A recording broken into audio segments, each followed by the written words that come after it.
Juvenile crime takes center stage during a town hall with Governor Wes Moore and two Maryland state's attorneys. I don't know if there was a department that had more challenges than our Department of Juvenile Services. Their concerns over accountability and where they say the state is falling short. A woman flips her car trying to escape gunfire in northeast Baltimore. The tense moments caught on camera as the suspect is able to escape. A road rage shooting spree happens just steps from city police headquarters. Residents share their shock over a crime in broad daylight. I'm just so upset that people are like this in today's society anymore. And nearly $1 million is paid out to former Baltimore County school employees no longer on the payroll. A recent audit showing that may be just the tip of the iceberg. This needs to be fixed immediately. This cannot wait. Live from WBFF in Baltimore, this is Fox 45 News at 10. Governor Wes Moore, Baltimore City State's Attorney Ivan Bates, and Prince George's County State's Attorney Aisha Braveboy sit down with political commentator Armstrong Williams to talk about crime and accountability. Juvenile crime, a big topic of conversation tonight. The state's attorneys doubling down on their stance that young offenders in Maryland need to be held accountable. We have victims who deserve justice. We have a community that deserves safety, and we have individuals who need to be taught a lesson. We have to look at holding young people accountable. So a lot of times I understand the diversion, and that's important, but also where's the restitution going to come from? Well, the governor also takes a stand on juvenile crime, talking about what he's doing to address the problem. He's saying he's committed to seeing the measures aimed at juvenile offenders become law. By the end of this General Assembly, we are going to have a bill that is going to be strong, that's going to focus on the key thing that I said any bill dealing with juveniles has to focus on, and that's accountability. Good evening, I'm Kai Jackson. And I'm Mary Bubala. Fox 45's Mackenzie Frost is live for us in the studio with more on what the governor had to say tonight. Mackenzie? Mary and Kai, the governor was clear in his direction for lawmakers. He says he wants to see legislation on his desk by the end of session, focusing on accountability for young people as well as the system overall. But when talking about juvenile crime in Maryland, we also have to discuss the Department of Juvenile Services Secretary Vincent Schiraldi. As you know, Fox 45 News has been digging into Schiraldi's current policy stances and his record at previous jobs. Governor Wes Moore did not hesitate to tell Marylanders who ultimately has the final say. There was no long-term relationship that sometimes gets advertised. And I think it's also important to remember that the policies that are put out from the Moore-Miller administration, let's be clear who the governor is. The governor was also asked about extending probation, which is included in the overarching juvenile crime bill from top Democrats. The governor says he does support that aspect of the proposal, but he did not answer whether Secretary Schiraldi himself supports that as well. It's interesting because I asked Senate President Bill Ferguson the same question a few weeks ago, and he too wouldn't say. Marion Kai. Mackenzie, City State's Attorney Ivan Bates also talked about his relationship with Secretary Schiraldi. Tell us more about what he had to say.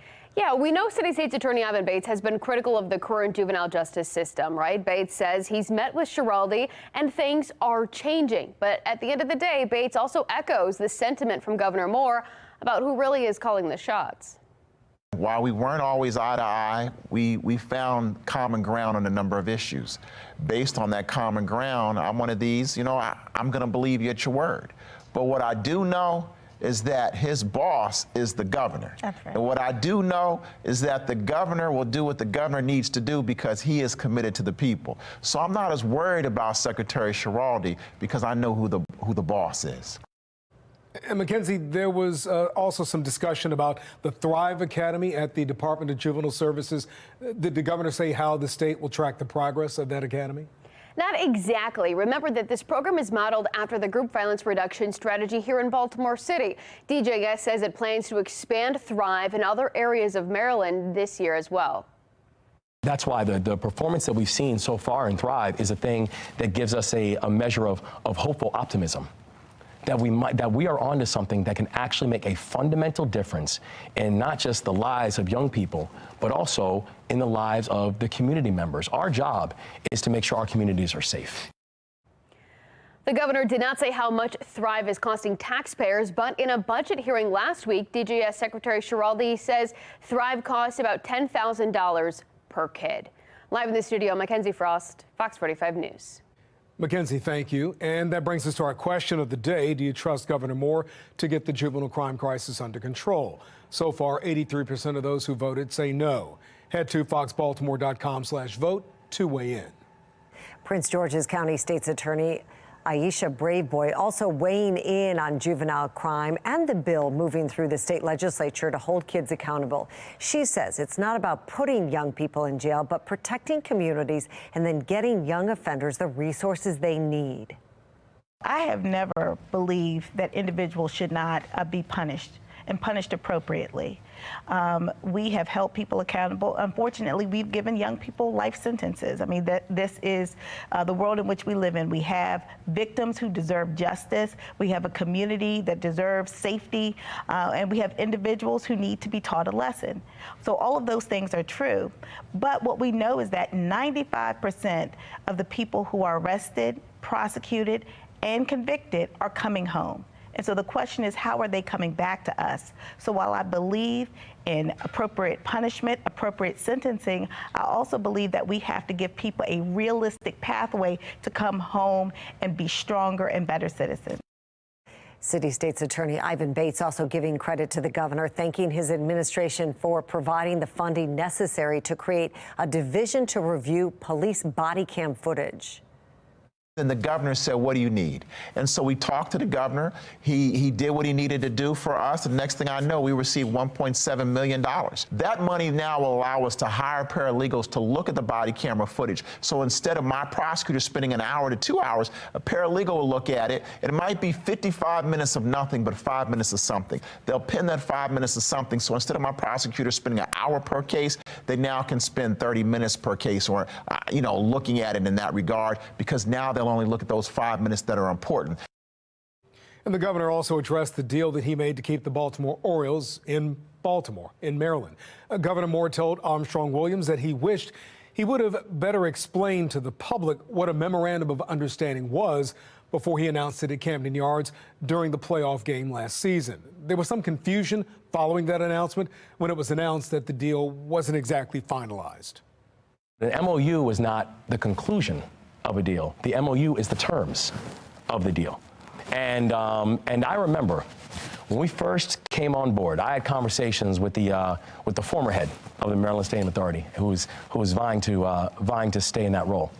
And he told me that he said, I think best case scenario, thing you should do is try to get a 1-year extension, get a 1-year deal. And I said, okay, thank you. I finished conversation with him. And I remember calling my chief of staff right after and said, he needs to go because we're not aligned. I'm not doing a 1-year deal. And we came in with a very clear understanding, and we got a remarkable Craig Thompson as the new chair of the MSA, who helped to shepherd this. And we said there were 3 things that we were looking for. 1, we had to be good stewards of taxpayer dollars. 2, we need to create winners on and off the field. And 3, I'm not doing a short-term deal. Well, you can watch the town hall with the governor and state's attorneys right here on Fox 45 Friday night at 11:35. You can also watch it on our website, foxbaltimore.com. A woman flipped her car in northeast Baltimore neighborhood this morning while trying to flee an armed suspect. She was shot in the process. Fox 45's Amy Simpson takes us through what led up to the dramatic crash and where the investigation stands. Even before 8 a.m., one neighbor said he knew immediately he was hearing gunshots outside. It was caught on camera around 7:45 this morning. What appears to be a man getting out of a light-colored sedan, appearing to open fire at a small SUV. The SUV hitting another car and flipping before the shooter gets back behind the wheel and drives off. In 45 away house, then a female was shot, vehicle overturned. Dispatch audio reveals 911 calls from the area came quickly. Truck 30 here, we still have the victim inside of an overturned vehicle. We're actually trying to ascertain information. Those who live nearby replaying what happened in what they describe as a typically quiet neighborhood. Me and my fiance were getting ready to go to work, and we hear about 10 to 12 gunshots. I recognized gunshots immediately. I go to look out the window, and that's when my fiance Luke was like, hit the deck, get down. Neighbors gathering in the street, waiting for help to arrive. We're hearing a lady say that she's shot in the car. You didn't want to remove her from the car, but she was saying, help me, help me. So it's like you want to help her, but you can't if you don't know if she's impaled. Baltimore police say the woman was taken to the hospital. She's talking, she is breathing. Her injuries non-life-threatening, according to BPD. Gunshot wound to the right arm. But tonight, questions linger about why this happened and who that shooter is. Today, Fox 45 News questioned police about a possible suspect vehicle, also asking if detectives think this shooting was targeted or random. BPD only willing to say it has no motive for the shooting at this time.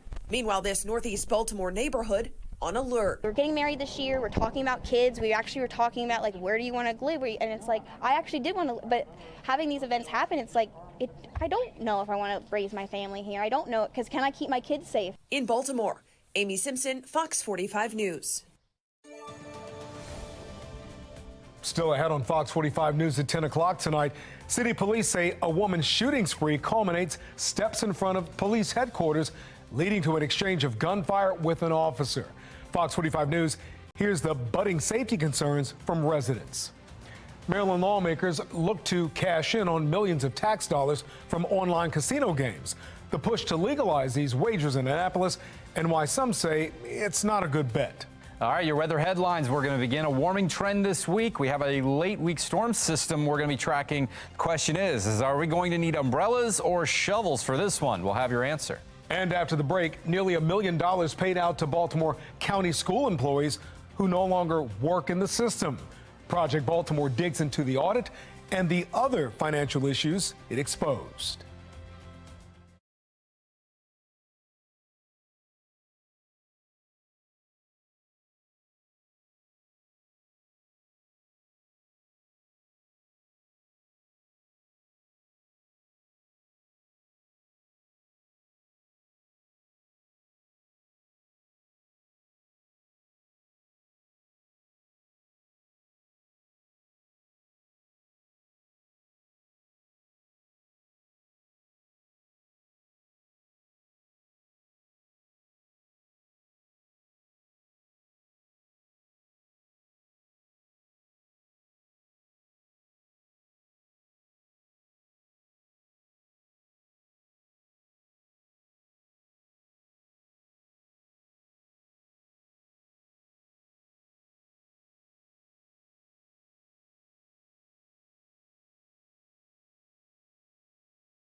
Project Baltimore is sponsored by the Snyder Law Group. Don't just sue them, Snyder them. Baltimore County Public Schools this year will receive a record amount of funding, nearly $2.5 billion. But as Project Baltimore's Chris Papps explains, a recent report found the school system paid hundreds of thousands of dollars to employees who should not have been on the payroll. This is simple. This should not be happening at any level of government. David Williams is with the Taxpayers Protection Alliance. He's been a government watchdog for 31 years. But the findings of this audit conducted by Baltimore County Public Schools. This is the first time that I've seen to this extent. The audit was performed by the BCPS Office of Internal Audits, which found the school system paid more than $820,000 to employees